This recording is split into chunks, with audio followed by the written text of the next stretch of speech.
Okay, so let's get started with building our Power BI report.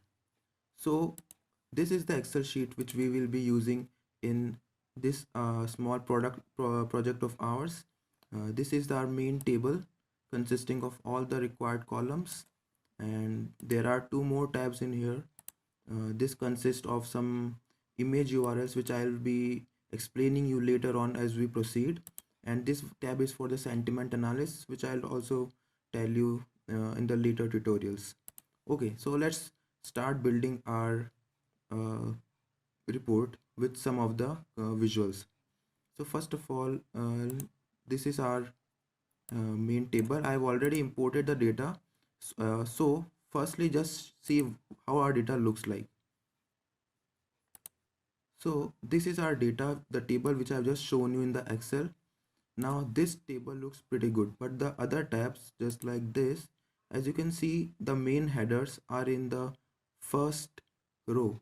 So we need to move them upward. So for that, I have to just click here and use them as first rows. The same thing goes with this as well. Just use them as first row as headers. Also, later on I will be needing the year of all this order date. As you can see, the order dates are in the month, date and year format, so I will be needing the year, so I will just took the year out right now only. So for that, I will go to transform, and from there I will go to date, and uh, I can just click on the year to take the year values out. But before that, the good thing will be to make a duplicate of this column, and now I will rename this as year. So now I can just take the year of the values out. So now I have all the years here. So let's just close and apply it and quickly add some charts in our report. So first will be I think a good 100% stacked bar chart. So this will consist of our sales values with the our product name and our deal size. So here we go. So this right here shows the deal size of our products. Okay, so next we will add a bar and line chart. Uh, this one here, which is also called line and clustered column chart. Now we will be analyzing our sales data along with the quantities ordered over the period of years. So I'll put sales in the column, the quantity in the line, and the year values in the shared axis, just like this. Okay, so here we go.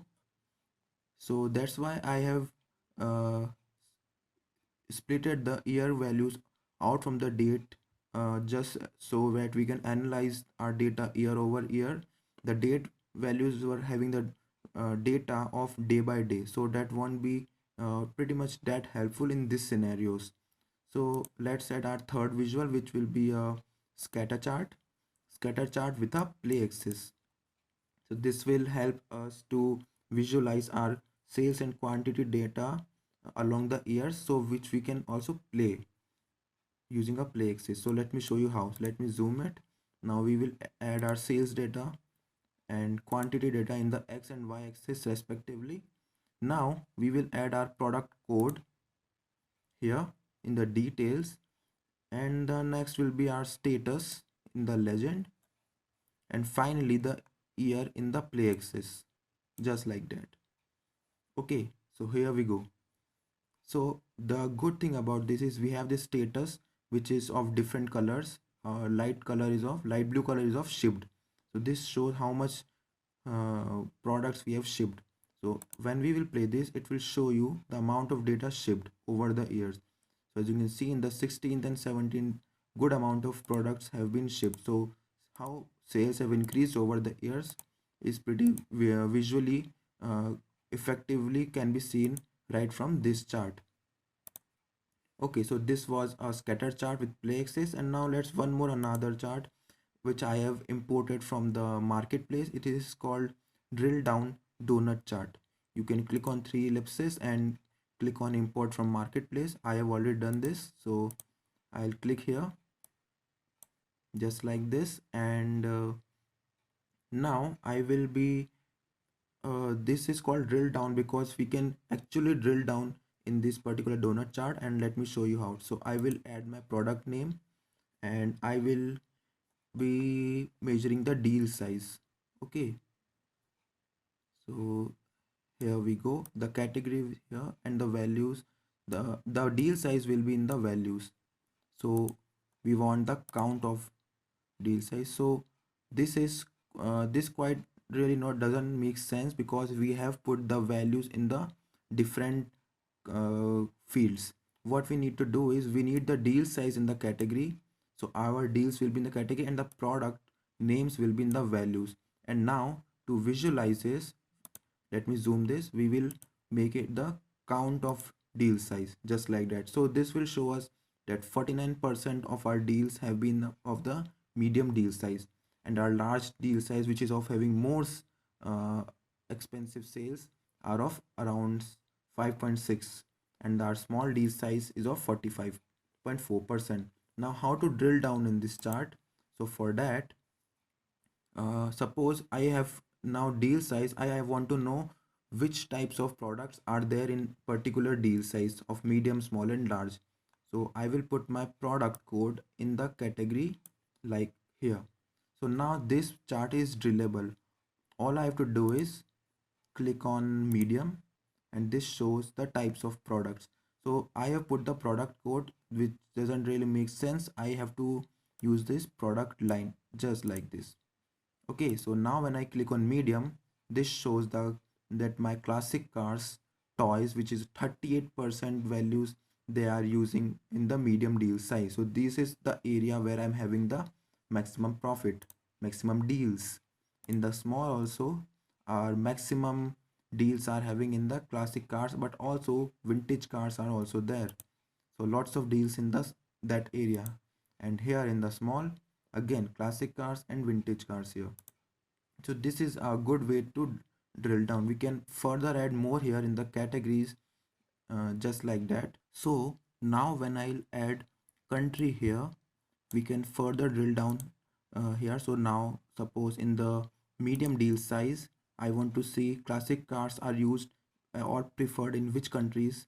So when we click here, it will again drill down, and now there we go, we'll be able to find out that USA is the country which is where this type of toys are preferred the most. So USA, Spain and France. So suppose there are many more other countries there. So what it will do in the end is it will just make a group of those maybe less than 0% which they are occupying, and it will consider them as others. So this here is a perfect chart for drilling down. This is called drilling down donut chart. So and when we want to go in the first step here, we just have to click in the middle just like that. So this is how you can drill down. And so not to mention, we can drill down other or filter other charts by clicking here just like this. So you can see they are highlighted. Now we want to see the classic cars, so they are further highlighted, these values medium size. So this is a quite a bit of feature rich visuals. So in the next lecture, I will add another page here, page 2, with some more visuals, and after that we will be learning some pretty good stuff related to uh, comparing this year's sales versus last year's sales, and how to do the sentiment analysis, the clustering, and some good stuff is coming on. So this was just the general general part of it. Now we will be going further in the next lectures. Keep on learning, and I'll meet you in the next lecture. Thank you.